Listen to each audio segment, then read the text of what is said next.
কেজিএফ খ্যাত রকি ভাই তথা একে রকিং স্টার ইয়াশে কেজিএফ এর অনেক বছর পর তার কামব্যাক সিনেমা টক্সিকের ট্রেলার রিভিউ, যেখানে তার সাথে কাজ করতে যাচ্ছেন বিভিন্ন ইন্ডাস্ট্রি থেকে 5 নায়িকা।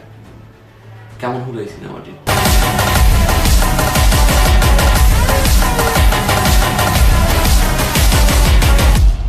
Daddy's home. টক্সিকের গল্প না, যদি সংক্ষেপে বলি, টক্সিক হলো কেজিএফ এর রকি ভাই এবার দুশ্চরিত্র হয়ে গেছে এবং তার মধ্যে যে ভালো দিকগুলো আছে সবগুলো বিলাই দিছে। একটা প্রপার গ্যাংস্টার যার মধ্যে কোনো চরিত্র নাই, যে মানুষকে খুন করে বেড়ায়, তার আত্মকাহিনী হলো টক্সিক। Easy and simple. আরো সহজ করে বললে, একজন দুশ্চরিত্র গ্যাংস্টারের আত্মকাহিনী, যাকে আমরা বলি, যে ধরনের মানুষকে আমরা বলি টক্সিক পার্সন, সেই টক্সিক পার্সনের টক্সিক লাইফস্টাইল হলো এই সিনেমা। এই টিজারে দেখানো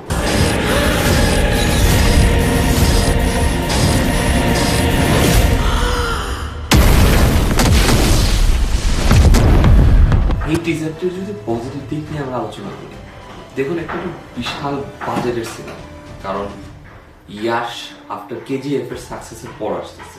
বিশাল বড় কাস্টিং, 5 জন নায়িকা, তার সাথে তিনি অভিনয় করতেছে। এখানে ভিএফএক্স দিতেছে ডিনেক, যারা হলো 8 বার অস্কার জিতছে।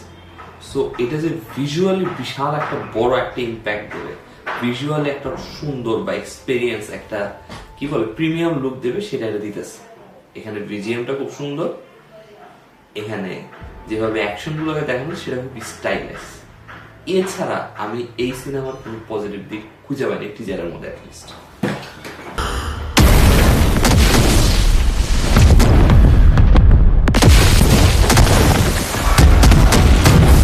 বলেন এই সিনেমাটা কেমন লাগছে? আমি বলবো সন্দীপ রেড্ডি বাঙ্গার, হ্যাঁ, সন্দীপ রেড্ডি বাঙ্গার স্টাইল, মার্কোর স্টাইল, কেজিএফ এর স্টাইল, তিনটাকে মিলে চকা খিচুড়ি বানা আপনার জন্য সার্ভ করতেছে। শখ আছে, সেক্স আছে, অ্যাকশন আছে, দেখো। ইমোশন নাই, গল্প নাই, স্টোরি নাই, ক্যারেক্টার নাই, কিচ্ছু নেই। একটা জঘন্য মুভি যা হতে পারে, এটা সবচেয়ে জঘন্য মুভি, সবচেয়ে পারফেক্ট উদাহরণ ট্রেলার। এক টিজারও জঘন্য রিয়াকশন পাইছে, এটাও রিয়াকশন পাবে। যারা এটাকে বলতেছে ভালো, তারা সেক্সের এডিট ছাড়া। এখানে আমি কোনোভাবে এই সিনেমাকে কোনো দিক দিয়ে ভালো বলতে পারবো না। একটা বড় বাজেটে কোন ফিল্ম করতেছে।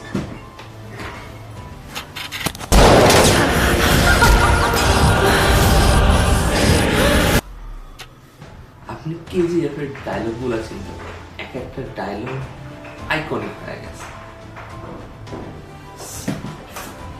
আর এখানে তিনি ডায়লগ দিতেছেন 5 বছরের মাত্র একটা ডায়লগ, যে ডায়লগটা শোনার পর যদি আপনার কেজিএফ এর সবচেয়ে খারাপ যে সিনের ডায়লগ আছে তার সমতুল্য মনে হয়, তাহলে বললাম Daddy's home. সাকসেসের শুধুমাত্র কারণ ভায়োলেন্স না, কেজিএফ মুভিতে ক্যারেক্টার গুলো খুব সুন্দর করে বিল্ড আপ করা হয়েছে, তার ডায়লগ গুলো খুব সুন্দর ছিল, তার মধ্যে রিলেশনশিপ গুলো খুব সুন্দরভাবে দেখানো হয়েছে।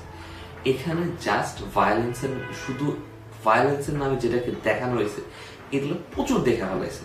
আপনি যদি অ্যাকশনকে উইদাউট ইমোশন দেখেন, ওটা কখনো কাজ করেন। এটা আমার কথা না, এটা এস রাজামৌলির কথা। এখানে যে অ্যাকশন গুলোকে দেখাইতেছে, তার ভিতরে কোনো এক্সপ্রেশন, রিজন, ব্যাকগ্রাউন্ড কিচ্ছু নেই। একটা সিনেমাকে যখন আমরা দেখি, তখন প্রথম কোশ্চেন থাকে, এটা কোন জনরার মধ্যে পড়তে যাচ্ছে বা কিরকম সিনেমা হতে যাচ্ছে, যার কারণে মানুষ ডিসক্রিপশন দেখে, মুভি ডিসক্রিপশন দেখে, ট্রেলার দেখে, টিজার দেখে। এই টিজারটিতে করা হয়েছে কি, গত কয়েক বছরে ইন্ডিয়ায় কি কি চলছে বা কি ধরনের মুভি মানুষ দেখতে হলে বেশি মানুষ আছে। 1, মার্কো, প্রচুর ভায়োলেন্স, দেওয়া ঠাইসা ভায়োলেন্স।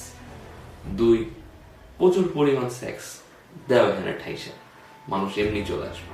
আরেকটা কি, প্রচুর পরিমাণ মাসি ডায়লগ। কেজিএফ এ আমি ধুম ধারাক্কা মাসি ডায়লগ দিছি, সবগুলা ঠাইসা মানুষের শখটা, যেটা বাঙ্গা মারে, এমন শখ দেওয়া যাতে মানুষ দেখতে আসে।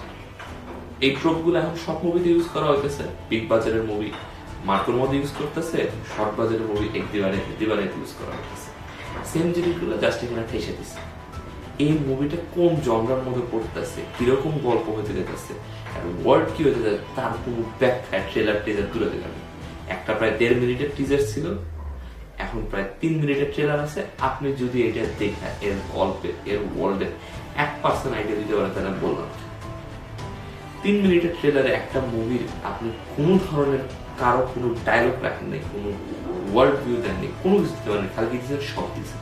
আর সব কি দিচ্ছেন মনে হইতেছে যে এরা কোনো ইন্ডিয়ান মুভি না বা কোনো অ্যাকশন মুভি না, এটা মনে হইতেছে 365 এর রিপপ কোনো একটা মুভি বানাইছেন সেটা আপনি দেখা গেছে।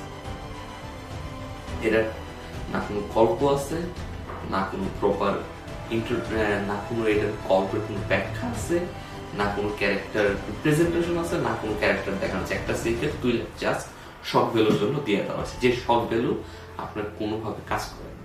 শক ভ্যালুটা মানে আপনি দেখেন কি দিছে, শক ভ্যালু যখন আপনাকে দিবে আপনি ওয়াও ফ্যাক্টর থাকবে যে আমি মুভিটা এই কারণে দেখতে যাবো।